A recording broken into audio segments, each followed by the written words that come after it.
Welcome to Lecture 2. Hey, Dave's not coming because he has to deal with county folk. Oh, is the fair in town? Well, Okay. oh, look around. That's fine.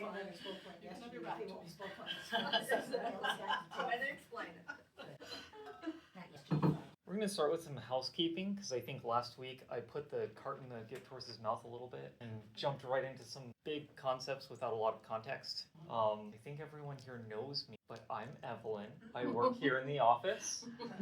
I have a bachelor's in anthropology from Arizona State University. I'm studying for my Master of Information Science at Wayne State. I specialize in cultural and religious anthropology.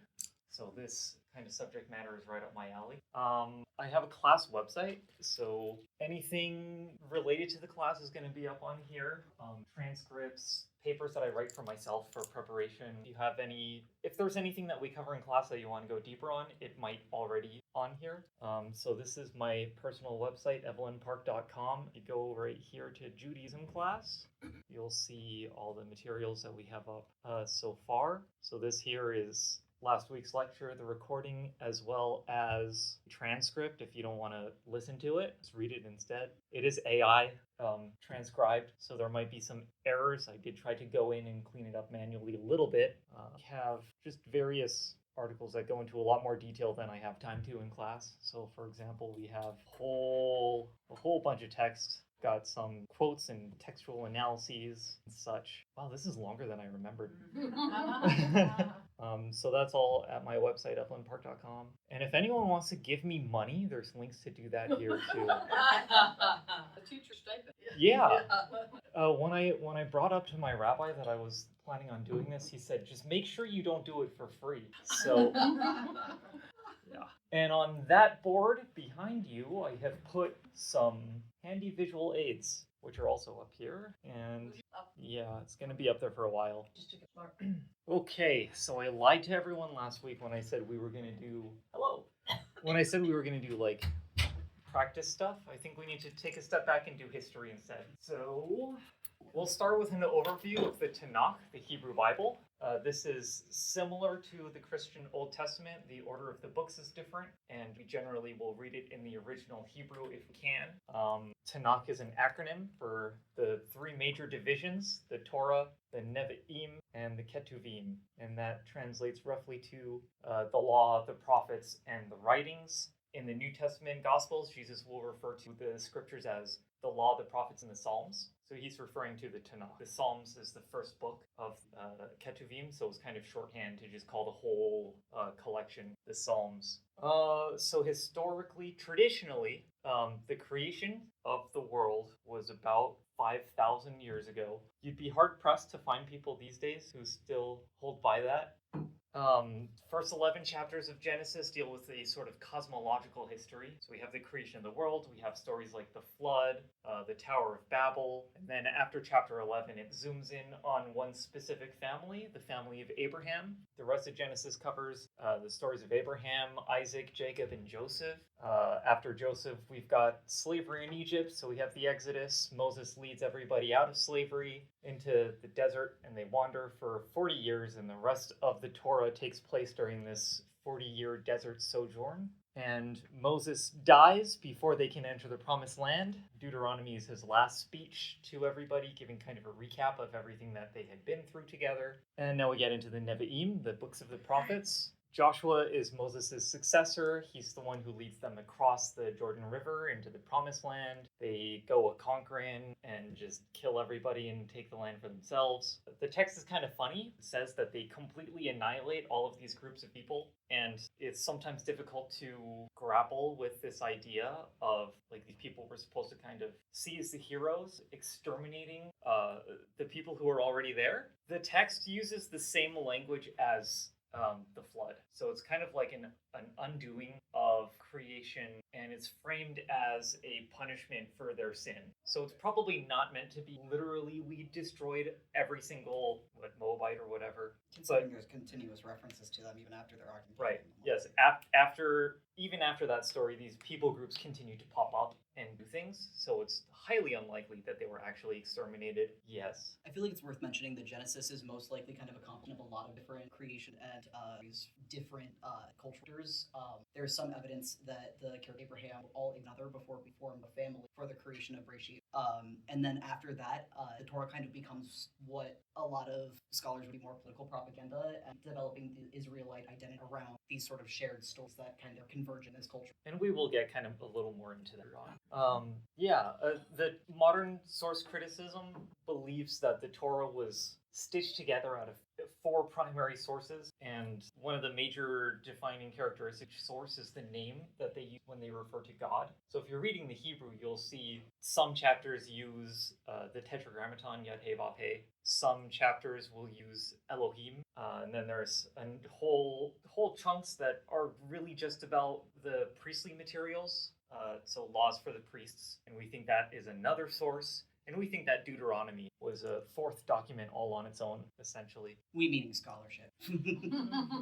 But I think most Jews today are okay with this scholarship. I haven't really met any. Alrighty. Yeah. So after we take the land, we have a period of judges. This is a time when there's not really any centralized government. There's a lot of conflict both within the people of Israel and with external enemies like the Philistines. So anytime things get really, really bad, God calls up a judge to deal with it. One of the most famous judges is Samson, who was a terrible, horrible man.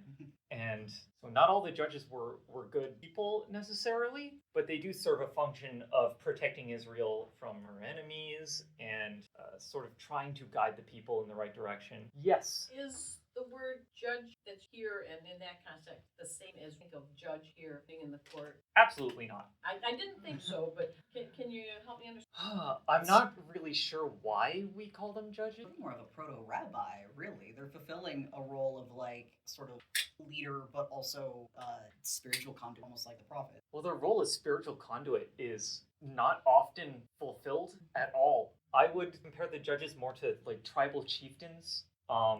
Less somebody who, sits in a courtroom or has an established court and governs legally, and more somebody who Leads in? Yeah, I guess if they're judging anyone, it's... Well, does that word judge translate into something, judge then, today? What is the Hebrew? I do not know the Hebrew for that. I'm not sure if judges is an accurate translation or not. Good question. I was thinking it would be relevant to a lot of these stories. When you mentioned Samson not being the greatest person, it's sort of a running theme with a lot of those from Genesis right on. Many are not. They're not. It's certainly not immediately easily discernible like good guys and bad guys. They're not like moral. What's the word? Paragons? Yeah, or the story. Morality tales? Yeah. More so, they feel a little bit more like documentations of just sort of how it is, even if the history is very sparse in terms of like accuracy. Yeah, we love our moral complexity. We like to portray our ancestors as real people. Mm-hmm. Abraham, for example, on top of almost murdering his son, has a few very entertaining episodes where he does some strange thing, pretends that his wife Sarah is his sister. He lies a lot. So, sorry, the Book of Mormon. Context. Anyway. So there's a couple of times where he'll pretend that his wife is his sister because he thinks, oh, these people will kill me so that they can steal my wife. He has no reason to think. He's just assuming the worst out of strangers because... That we're aware of. Right, well... The text doesn't give us any indication that he has a reason to be worried about this. So, the king of wherever he is decides, oh, Sarah's pretty beautiful, I want her as a wife. And then God brings a plague on that kingdom, and the king has to, go to Abraham and apologize, give his wife back, send him off with a bunch of camels and stuff. So he essentially lies to these people, brings a plague upon them, and then robs them. So... The point being, the Torah offers a lot of stories that are not morally resolved by the end of the story. It's not attempting to teach you a lesson. It's just kind of there. And the tradition, at least within Judaism, is to kind of take the story for what it is rather than invent any kind of satisfactory resolution to it. It is to sort of understand it on its own terms, which is sort of just prevalent throughout the entirety of Tanakh. There's not there in sort of subsequent history. There's a lot of both Jewish, Christian, any Abrahamic faith attempting to justify the actions that happen within a lot of these stories, but the stories themselves are not intended to leave you with any sense of moral right or wrong. In fact, the name Yisrael means God wrestlers. We are the people who wrestle with God, and a big part of that identity is wrestling with the text.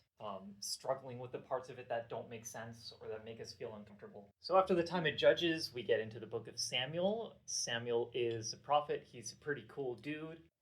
But the people say, we want a king so that we can be like all the other nations. And Samuel says, this is a really bad idea, but okay. And so they anoint King Saul, and King Saul is fine for a while, but then he starts having some epileptic fits or something. The text says that he is afflicted by an evil spirit from God. We're not really sure what to make of that. Evil But spirits. yep, he goes a little bit nuts. And so they replace him with King David. King David is a shrewd politician and a brilliant military tactician. He unites all of the tribes into the kingdom of Israel. So we, for the first time, have a united, consolidated nation-state-ish type of entity. And King David is pretty much the first time in this history that we have pretty solid historical and archaeological evidence for. So pretty much anything before this may or may not have happened and probably didn't. I think I have that on my timeline. Would have been around 1000 BCE.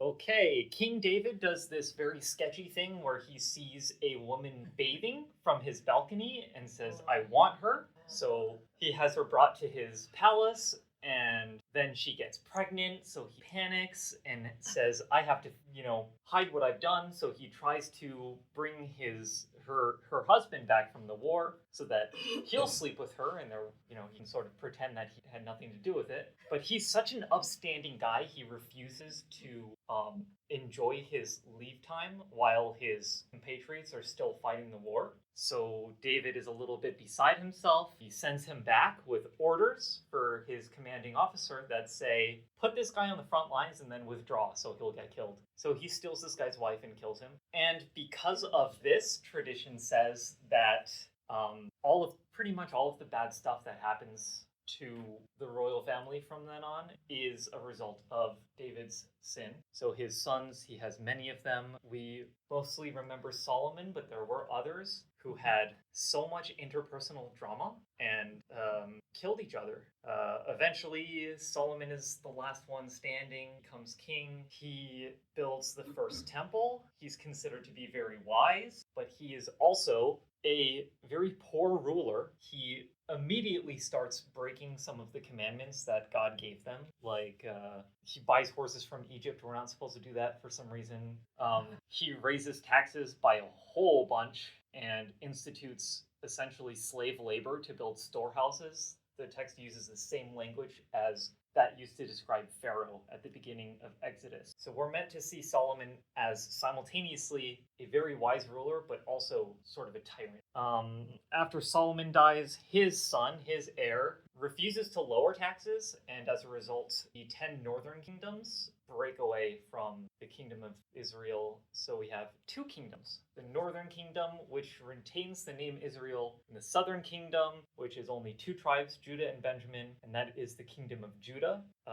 The text mostly follows the kingdom of Judah because they're the good guys and they still have Jerusalem and they're the ones who don't go worshiping idols left and right. But eventually, the northern kingdom is conquered by Assyria.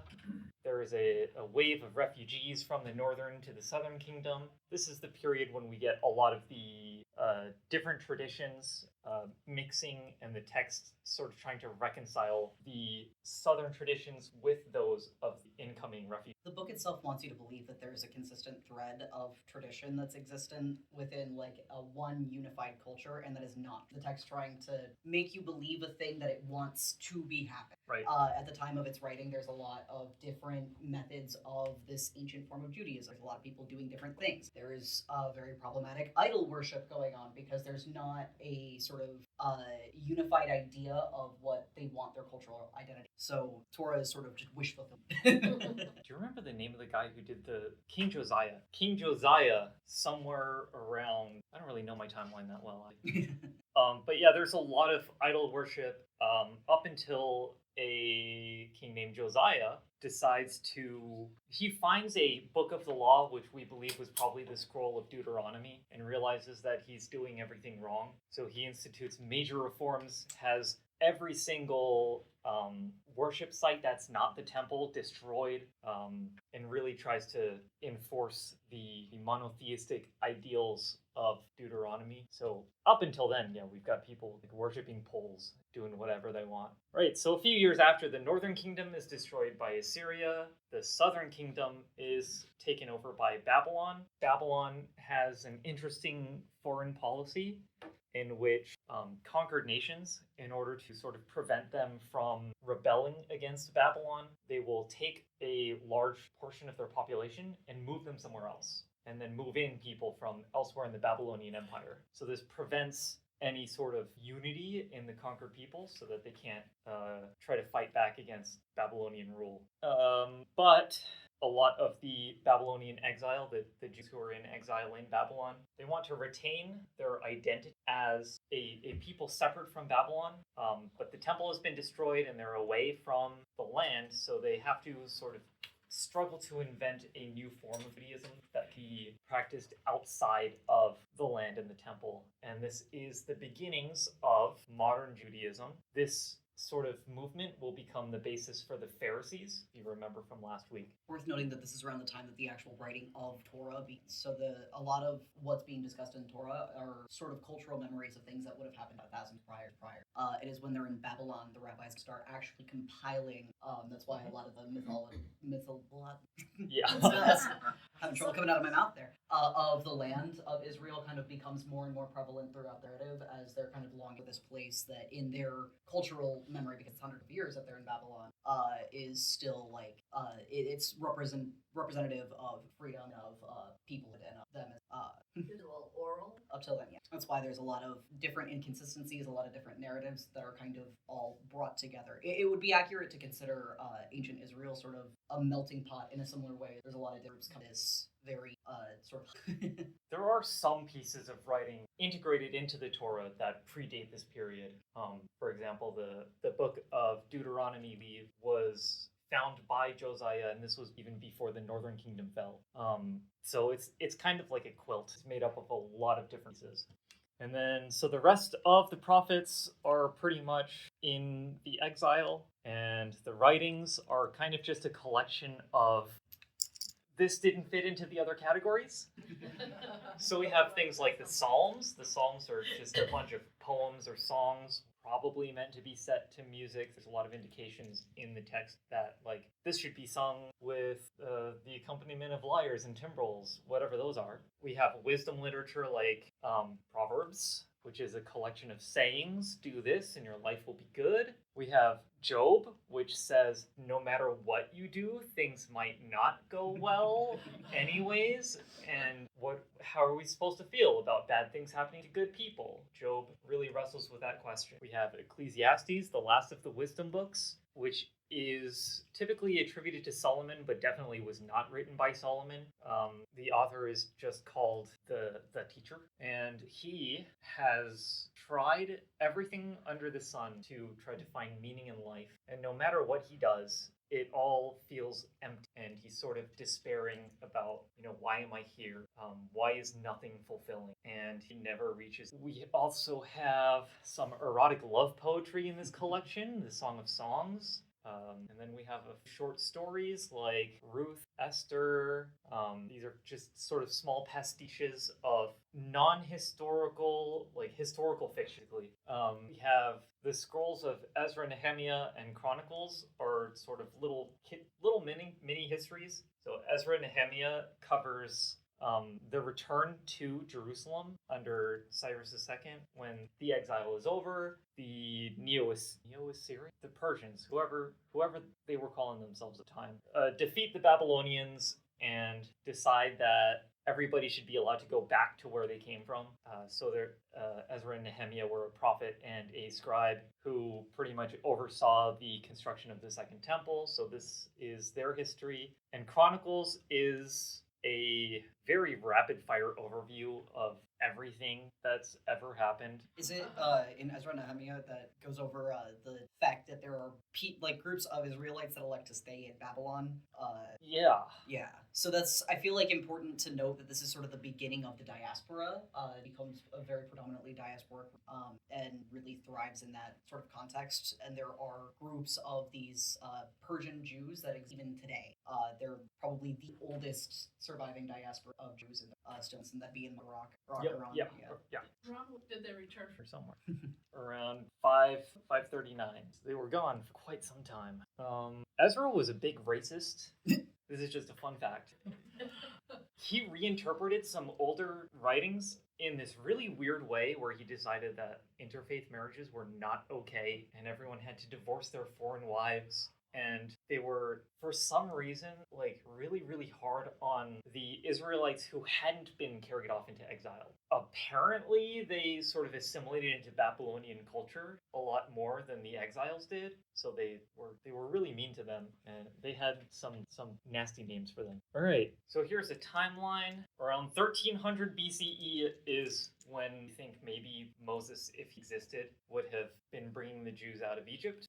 And then 1000, we have King David. So anything before 1000 E is pretty much myth or legend. We have the building of the first temple in 960. Fun fact in the Talmud, Solomon is a sorcerer, and so the temple is really big. There's a picture of it, an artist's rendition up on the back, that top left picture, but it's enormous and very lavishly decorated. And so the Talmudic story is that they had to cut a lot of rock to build this thing. So Solomon actually enslaved a giant rock-eating worm demon called the Shamir, and the Shamir cut the rocks for them, and that's how they were able to build it. There's a parallel to this story in Islam, which is important to note that Islam is sort of getting its very early proto-formations of religion around the same time Judaism also.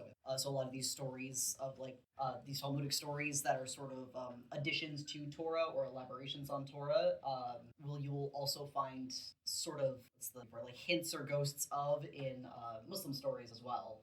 Because there's a lot of shared interaction. 931, the Assyrians take over the Northern Kingdom. Oh no, this is when the Northern Kingdom breaks away. So they have a couple hundred years of fighting with each other. Then the Assyrians take over the Northern Kingdom. And a couple 150 or so years later, the Southern Kingdom also falls. They're in exile for several decades before Cyrus allows them to go back to Jerusalem, and they build the Second Temple. There's also a picture of the Second Temple right underneath the picture of the First Temple, and as you can see, it is so small compared to the first one. So this was an occasion that brought up some complicated feelings in the people who were there. The younger people were very, very excited to have their own national identity again, to have a temple built. The older people who remembered the first temple were so disappointed by the second temple that they wept. So you have cheering and weeping side by side. 322, we have the Jews' favorite historical figure, Alexander the Great,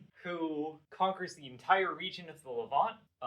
He's very, very nice to the Jews. According to legend, he was a big fan of the book of Daniel, and that's why it made its way into the Tanakh and wasn't just left out. It's a very strange book. It's kind of like the Tanakh version of Revelation. Very, very dense, and nothing is literal. It's very accusing.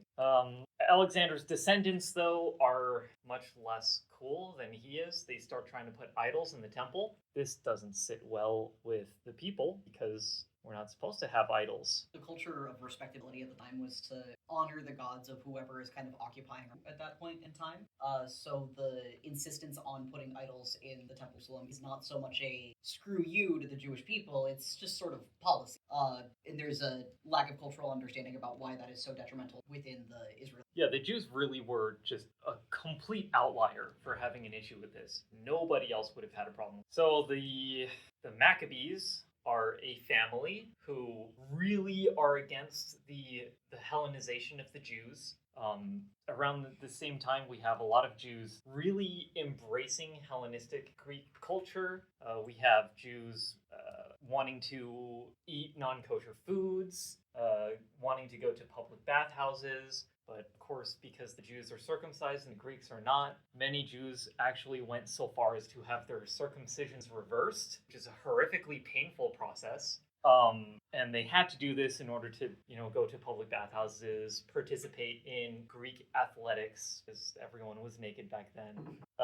So the Maccabees were really not fond of this assimilation, and the idols in the temple was really the last straw for them. So they lead an armed revolt against the Seleucids, and somehow against all odds win. And that's the origin of Hanukkah. They're basically a small rebel group that overthrows the occupying government and does exactly what a lot of very small and impromptu revolutionary movements wind up doing, which is destroy the entire country's economy and practices. It's a real David and Goliath story, and as soon as they're in power, they pretty much start doing the exact things that they were fighting against in the first place. Do you have any idea? Conservative estimates of largely populated areas at that time were about 1 million people at the most. So I'd say in the entire region of Judea, 100,000, maybe a couple 100,000 at most. Not huge, but for the time period, definitely. So the Maccabees and their descendants are who will become the Sadducees. You remember from last week, the Pharisees, the Sadducees. All right, next timeline. 63 BCE, the Romans take over much of the known world, and the Hasmonean dynasty, which is what the Maccabees wound up calling themselves, they decide, we can maybe maintain some of our independence. We can still be largely self-governing if we just become clients of the Roman Empire, pay them tribute.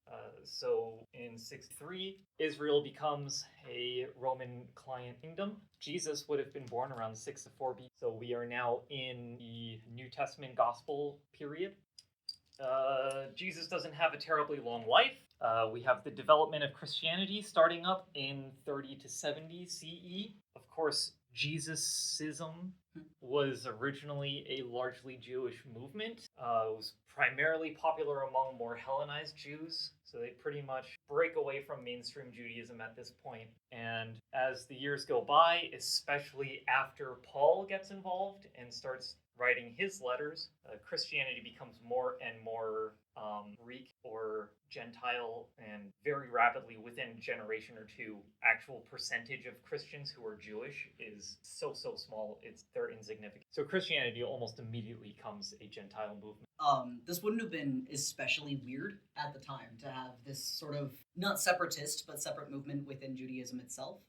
This period, there's a lot, not just within Judea, but in Greece, in Rome, in Egypt. There's a lot of sort of religious fervor going on. A lot of different reformist movements, a lot of if you're familiar with the Great Awakening period within American history, where Protestantism gets this very huge upswing and a lot of creative thought behind it, similar threads going through here, where there's a lot of different religious thinkers coming to the forefront at the time and spawning these new spirituals. In 66 CE, the Zealots, who were a loosely organized sort of anti-Roman guerrilla group, managed to spark off a full-scale revolt, which was a terrible idea. Rome immediately crushes the rebellion.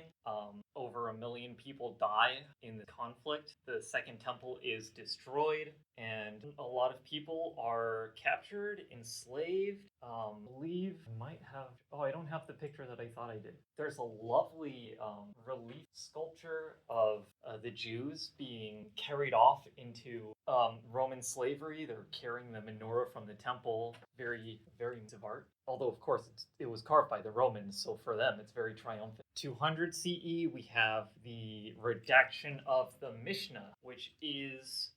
should back up a bit. So the Second Temple is destroyed, which means the conflict between the Pharisees and the Sadducees is essentially over. The Pharisees were carrying on the legacy of the Babylonian exile. They were emphasizing obeying the law, personal practice, whereas the Sadducees were very much focused on the temple since they had a temple again. Well, now we again don't have a temple. So the Pharisees by default win that argument, and so 70 CE is the birth of modern rabbinic Judaism. And in 200 CE, we take pretty much everything that the rabbis have said over the last 130 years and write it down. So that's the Mishnah. So modern rabbinic Judaism didn't really start to crystallize until this time, 200. So this is part of why some Jews will object to Christians being a little bit too excited to sort of co-opt practices, because yes, Jesus was a Jew, but he certainly wasn't a Jew in the same sense that today's are Jews. And Christianity and modern Judaism were really developing side by side. So it's not like modern Judaism existed before Christianity. They're more sibling religions than parent-child. Does that make sense? Basically, ancient Judaism does not look like what modern Judaism looks like. So a lot of the traditions within Christianity that have roots within Judaism have these within this very ancient form of practice. So modern Judaism doesn't really have a lot to do with that sort of cross-religious relationship. So what you're not. Well, in this case, there's a couple thousand years of history with our cousin, and it's complicated. Okay, the famous Council of Nicaea happens in 325 CE, and this is when a bunch of old men invent Christianity. I'm just kidding. That is a common story, but it's absolutely not true. Nicaea was basically just a meeting of all of the leaders of different Christian communities coming together so that they could agree on what everybody thought Christianity was. There's some misconceptions that like the Christian Bible was just sort of invented wholesale during the period, or at least like the standardization of what books are accepted. The entire list of books in the Christian Bible was already pretty much crystallized by this time and widely accepted by Christians all over the world. What they did do was decide that they really didn't like certain doctrines that didn't agree with sort of the majority and started hunting down people who held those beliefs and burning them at the stake. And this council was convened by Constantine, who was the first Christian emperor and really wanted a not so messy religion with so many different competing beliefs so that he could more effectively govern his new religious population. And finally, 450 to 550, this is when we have the Talmud coming into shape. So the Talmud is the Mishnah, which is a collection of the works of the rabbis from 70 to 200. And the Talmud is 250 or so years of commentaries on that oral law. It is super important to understand what the Talmud is. The Talmud is often cited as sort of a justification for Ink thought, as there's a lot of rabbi commentary in there that does not reflect well on us. There's often rabbis who are hateful, there are rabbis who are spiteful of oppressive forces at that point in time, and there are rabbis who are sort of just Jewish supremacists in their own way. However, the Talmud is not official doctrine. It's more like a Reddit thread of rabbis arguing with one another about what should or shouldn't be thought, except it's all, even dissenting opinions that we don't agree with, they're all still there without a stamp on it that says this guy's correct or this guy's wrong. It's meant for that interpretation. It's meant for documenting rather to... If you think of like court transcripts, the stenographer is recording both sides of every issue are recorded in the Talmud. So if you ever see somebody saying, hey, I've read the Talmud and I know that Jews think that drinking Christian blood is cool, you can say, well, that was just one guy that said that. I don't know if that was in there, was it? That's just an example. Now, I'm seeing the word redacted, and does it mean here what I understand it to mean today? Like you get a document and all the stuff blacked out? Oh, different redaction. Okay. In this context, redaction means you have your source documents. So, let's say thousands of pages of court transcripts. And so the redaction process would be putting them all together in a way that is sort of cohesive and readable. So trying to, there would have been recordings for all years. They would have happened in different places. It's not like it's all with the court reporter. Right. So you'd have to try to make sense chronologically. Graphically. Yeah, figure out how to put all of these different documents into one continuous document. That tells a story, getting instead of jumping. Yes. All right. 912 to 1013 CE is the golden age of Spanish Jewry. Jews enjoy a period of relative tolerance in Spain during this time. We see a massive explosion of Jewish art and literature and scholarship, and you will see a lot of very important Jewish texts coming out of Spain during this time, including the works of Rashi, who is the most famous commentator of Jewish texts. If you look at a copy of the Talmud or the Hebrew Bible today, you'll have the regular text, and then usually on the other page or maybe in the margins, you'll have Rashi's commentaries. So he's pretty ubiquitous. We've also got Maimonides around this time, 1135 to 1204. Maimonides was pretty much the top dog rabbi in Spain. He was a physician and did some rabbiing on the side. Pretty much everybody, I mean, nobody could really just be a full-time clergy person during this period. Even Paul was a tent maker. So his most important work was the Mishnah Torah, which is the Talmud is enormous and covers many, many volumes. I could probably find something here that demonstrates the absolute absurdity of. That's also, if you ever have seen somebody claim to have read the Talmud, they're lying, unless they're a scholar. It takes about 3 years, I think, to read the whole thing. Yeah, so this is an Amazon listing if it loads. For one edition of the Talmud, it's 73 volumes. It's on sale right now, but it'll still run you almost $3,000.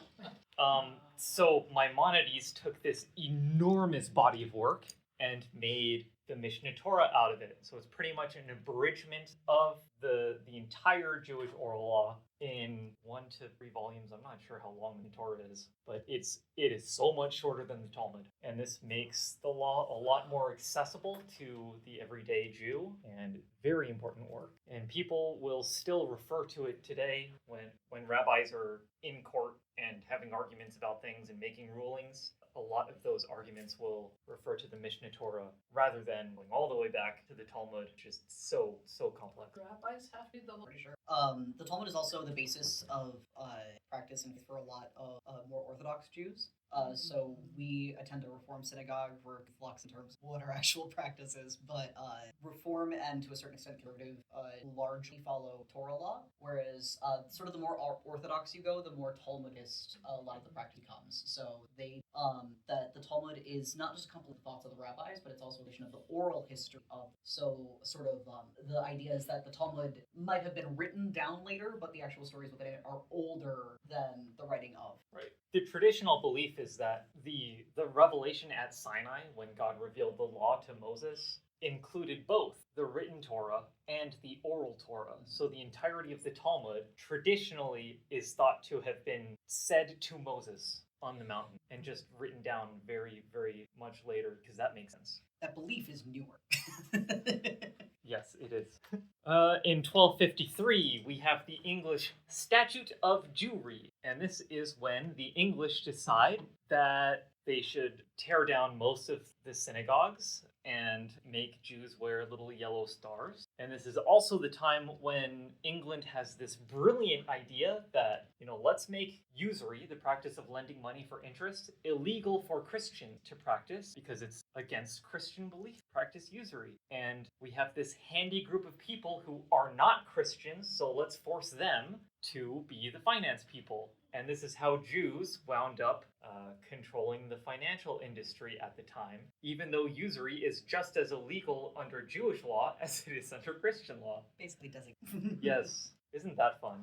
Oh my gosh. There we go. Okay. 1250 to 1300, we have one of my favorite Jews, Moses of Leon. He was a Spanish Kabbalist. Kabbalism is Jewish mysticism. You may have heard of it because it kind of got really popular a few years back. Madonna became a Kabbalist or something. I have more that I could say about that. So Moshe de Leon claimed to have found some ancient writings by a legendary rabbi named Shimon bar Yochai, and he would sell fragments of this ancient writing to make profit. This was basically how he made his living. And these complex, opaque, mystical scrolls that he was selling are what we call today the Zohar. This is the foundational text of Kabbalah. It's 11 volumes long and is so very difficult to read that it takes years and years of study to make sense of any of it. Traditionally, you're not intended to study Kabbalah until 40. That's sort of a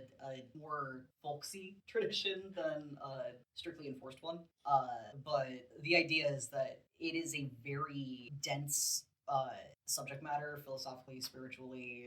It takes a lot of prior understanding. And it is very easily misunderstood. So there's a story that three rabbis? Three rabbis enter paradise. And this is a metaphor for studying Kabbalah.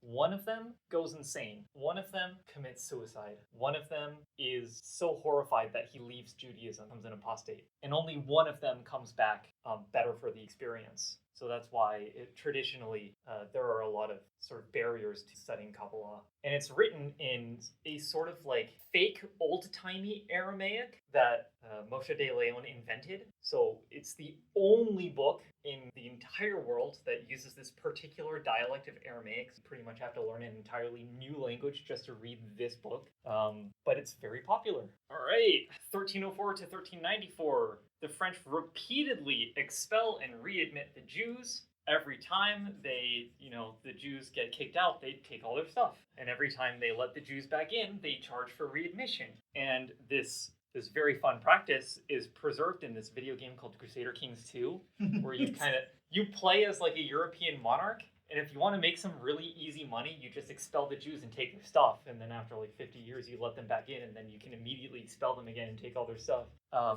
Yeah. The Nazis. The Nazis were going on European tradition that had been in place for a long time. Yeah. So yeah, if you ever run a country and your treasury's empty, I guess you could just kick out the Jews. In 1349, we have the Strasbourg Massacre. I don't know if I'm pronouncing it Strasbourg. So this is the time of the Black Death. And of course, people don't understand what is happening. And the Jews take the blame for sort of using their evil magics to curse the Christians. And so there's a series of pogroms, which are violent attacks on the Jewish people, culminating in the Strasbourg Massacre, at which thousands of Jews are burned. The Black Death, I'm poor with The plague. The Black Death, Okay, the bubonic plague, that's what I was thinking, but disease that wiped out, a third of the population of Europe? Yes. Yes. Obviously, it was the Jews' fault. I mean, nobody knew about bacteria. All right. 1488 to 1575 is the lifetime of one Joseph Caro. He is another very important thinker and writer, and wrote a competing sort of Jewish law compilation to the Mishneh Torah called the Shulchan Aruch, the Set Table. Whether you prefer the Mishneh Torah or the Shulchan Aruch is largely dependent on where you are in the world. Here, most people prefer the Shulchan Aruch. It's a book that I reference all the time. Yeah, I'm not sure what else to say about that. called Torah, it's not called the Torah, you follow the Torah. So all Jewish people follow the Torah. Oh, all of okay. these would be Yes. considered supplemental Okay. to the Torah. They're not attempts at revision. They're attempts at sort of explaining how the Torah should. Not like No. No. originally, I'm not. Well, it's more like, simplifying. so the Torah is very narrative, and it doesn't necessarily just have a list of, if you're in this situation, you should do this thing. We So have the Levitical laws, which give a lot of specific laws, but it doesn't give you case-by-case studies, which is more of the Shulchan. In 1492, the Spanish kicked out all the Jews. Of course, they had been doing the Spanish Inquisition since 1478, so a lot of Jews had already fled the country before this point. But 1492 is when the Jews were officially expelled from Spain, completely ending the Spanish Golden Age. Very sad, because they were having such a good time. And most of the refugees wind up in Poland, and Poland remained the sort of most concentrated gathering of Jews in the world. A significant portion also wound up in Turkey. This is around the same time of the official fall of Istanbul, and the Sultan that was not just friendly but actively sought out and sent ships for the Spanish Jews to transport them. He was very cosmopolitan, very good guy. I like that guy. But that would be the origins of a lot of what would today be Mizrahi. In 1534 to 1572, we have the lifetime of Isaac Luria. Isaac Luria was a teacher of Kabbalah, and his thoughts on Jewish mysticism were so popular that the entirety of world Jewry immediately accepted Lurianic Kabbalah, which is an extremely rare thing for all Jews everywhere to agree on something. So Isaac Luria is the foundation of modern Kabbalah, and everybody loves him except for me. I have some personal issues with Lurianic Kabbalah, and I think that Cordovero did it better. But that's neither here nor there. And yay! In 1626, we have Shabbatai Zvi, who is extremely famous amongst the Jews. He was a false messiah. His teachings drew heavily on Lurianic Kabbalah, and because Luria was so popular, it was very easy for many Jews throughout the world to immediately accept Shabbatai as well. He instituted some very shocking reforms. His whole shtick was pretty much everything that you thought was forbidden is now encouraged. So he turned a lot of things upside down on their heads. I think Shabbatai was probably the first person to allow women on the bima, is sort of like the pulpit. There was some gender weirdness. There are a lot of poems that will describe Shabbatai as a woman, but in the end, he converted to Islam. Yep. There are still some Shabbatins today who believe that Shabbatai converted to Islam in order to sort of raise the mystical sparks within Islam and try to bring the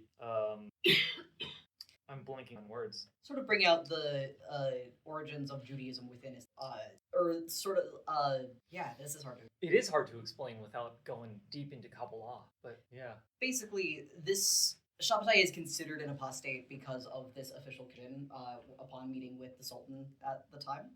However, Judaism and Islam are not as inherently incompatible with one another as other religions.